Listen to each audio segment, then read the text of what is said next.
114. Crime. Irrational or immoral?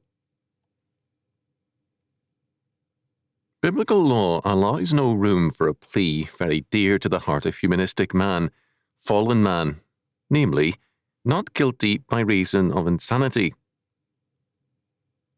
Such a plea strikes at responsibility. It destroys the concept of sin or the possibility of coping with crime. The end result of allowing such a plea is the argument increasingly heard in our day that all crime is irrational, and hence no criminal is responsible or guilty. The fallacy in such an argument is that it sees rationality as the key to man, not his heart, his faith, his moral character. If a man is determined by his level of rationality rather than by his faith, then university professors should be our finest men, and Orthodox Christians very sorry characters, if we define rationality as the modern world does. Crime would then decrease with, quote, secular education, end quote, as Horace Mann argued that it would. However, this clearly has not been the case. Moreover, crime is not irrational, rather, it is immoral. Crime often represents a highly rational attempt to achieve a sinful goal. Street crime does not represent more than a street-level reason, but the often unpunished crimes of politicians, labour and business leaders, and academicians goes hand in hand with a high level of sophisticated reasoning. The key in all cases is moral character, not reason or unreason. Not reason, but faith is the determinative aspect of man. It is humanism to view man rationalistically rather than religiously. Man is essentially a religious rather than a rational creature. His reason is one aspect of his being among many which is put to the service of his faith. Man, as a unity, being totally God's creation, acts in all his being in terms of his faith. There is a basic direction to his life. He may lag behind, be somewhat incompetent, and often falls short, but his life has a direction. He moves either in terms of his Creator and Redeemer, in faith and in obedience serving the Lord of life, or he moves in terms of rebellion, apostasy, and death. In either case, he is responsible, and the nature of man's responsibility is determined by his faith and character. Anyone who has encountered more than a few morons and idiots knows quickly enough that there is a vast difference between those who have a real faith and those who do not. It is a very tragic and rationalistic assumption all too common today that no one can be regenerate unless he has a certain level of intelligence. This is a denial of sovereign grace and predestination.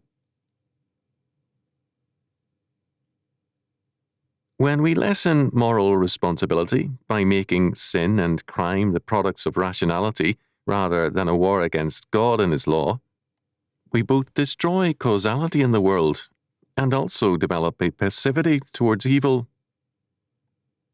If sin or crime is irrational and not a product of moral revolt, then there is no causal relationship between faith and life, between a man and his acts.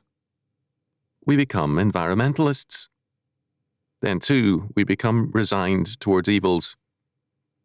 They are finally beyond man, because man's ability to remake his environment is limited, and man becomes a product of nature, not God's dominion man called to subdue and develop it.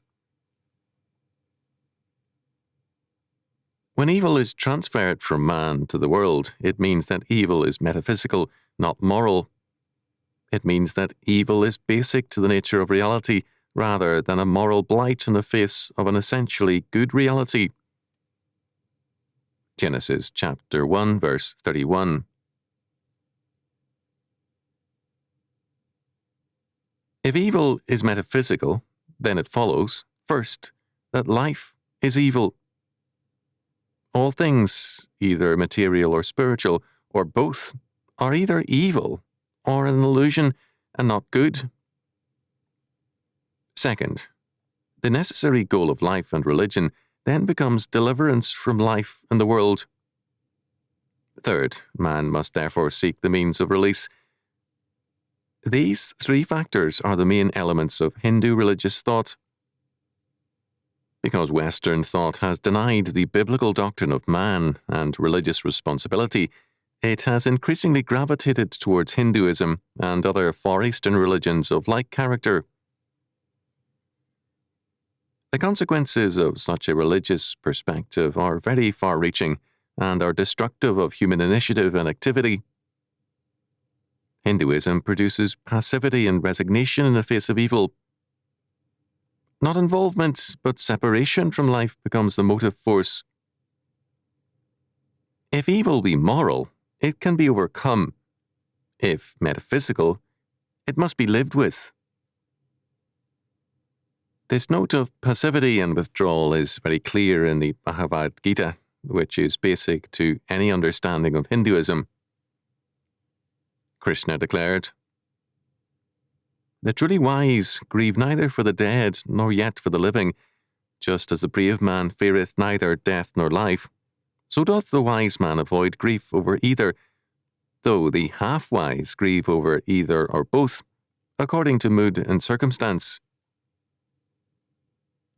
As the soul, wearing this material body, experienceth the stages of infancy, youth, manhood, and old age, even so shall it, in due time, pass on to another body, and in other incarnations shall it again live, and move and play its part. Those who have attained the wisdom of the inner doctrine know these things, and fail to be moved by aught that cometh to pass in this world of change. To such life and death are but words, and both are but the surface aspects of the deeper being. These bodies, which act as enveloping coverings for the souls occupying them, are but finite things of the moment, and not the real man at all. They perish, as all finite things perish. Let them perish. Up, O Prince of Pandu, knowing these things, prepare to fight. He who in his ignorance thinketh, I slay, or I am slain, babbleth like an infant lacking knowledge. Of a truth none can slay, none can be slain. We are told not to be moved by anything that happens in this world, in effect, to be callous to human problems and sufferings.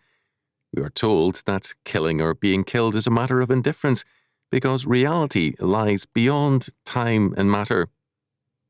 Hence, all these temporal things are irrelevant to reality, and we must separate ourselves from undue concern over them. How did Hinduism get to this place of indifference to man's problems and a contempt for time and matter? It began with a total concern for precisely those things, a radical humanism which opposed taking the life of animals, including rats, flies, and mosquitoes. Vegetarianism became a religious concern, and even today, Hindu scientists tell us how much vegetables suffer when we harvest and cook them.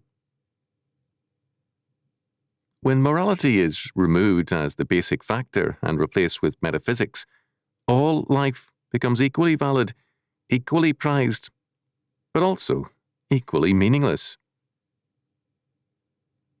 We can thus be told to avoid killing even a mosquito, but also counseled that killing and being killed is of no consequence.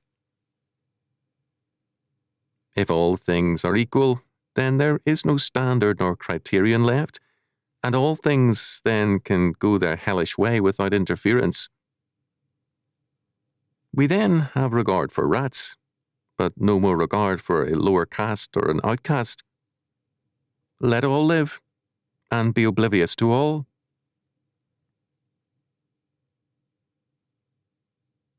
Indifference to moral issues and moral character is thus the prelude to a basic indifference to life itself. It begins by destroying the basic moral differences between peoples. A classic and telling example of this is a series of photographs of New Orleans prostitutes made by photographer E.J. Belloc, circa 1912. Johnny Wiggs, a New Orleans cornetist who knew the prostitutes and the photographer, says of the portraits that, "These are really the only pretty whores that I've seen in my life." In real life, these girls Belloc photographed were definitely not pretty. In fact, something that I never ran across in my life was a pretty whore. However, to Wiggs' amazement, these girls were sometimes beautiful in Belloc's pictures. Even more, all of them look innocent. When they are shown in a whorish mood, it is with a childlike innocence, play-acting at evil and doing it poorly. Some pictures give us a sense of tragic pensiveness, and the whore as Madonna, as one whose suffering is the passion of humanity. The photographer's own sense of self-pity catches the self-pity which is basic to all sinners, and prostitutes especially. Modern literature stresses this note of self-pity to an intense degree. To be filled with self-pity and to be merciless go hand in hand. Self-pity makes a man oblivious to others. His being is too wrapped up in his own concerns. However, self-pity commonly masks itself in a supposed concern for humanity in order to avoid self-exposure. But a concern for humanity cannot begin with self-pity. It must begin with the love of God. When our Lord was asked which is the great or greatest commandment, he declared, "Thou shalt love the Lord thy God with all thy heart, and with all thy soul, and with all thy mind." He then added that a second similar commandment exists. "Thou shalt love thy neighbour as thyself." Matthew chapter 22, verses 35 to 40. We are to love God with the totality of our being, and to love God means to keep his commandments. John chapter 14, verse 15. Only such a person can love himself and his neighbour. Moreover, such a love is not antinomian nor irresponsible. The love of God, and therefore the love of our neighbour, is the love of a regenerate man who keeps God's commandments. His love and obedience is not a product of rational conclusions, nor of critical analysis. It is the moral act of a regenerate man. A child not old enough yet to talk can know what pleases his or her mother. A child will beam with delight at a sight of the mother or father, and will seek to please them. This is a moral response, not an intellectual one in the modern sense. So, too, people of diminished mental capacities can and do respond in terms of their nature, regenerate or unregenerate. The sovereign God, whose grace is effectual unto salvation from a mother's womb, is equally effectual in the mind of a retarded or senile person. While moral perfection belongs to none of us in this life, we are all of us endowed with moral character, regenerates or unregenerates, and without exception. Mental defects do not place us outside of God's universe.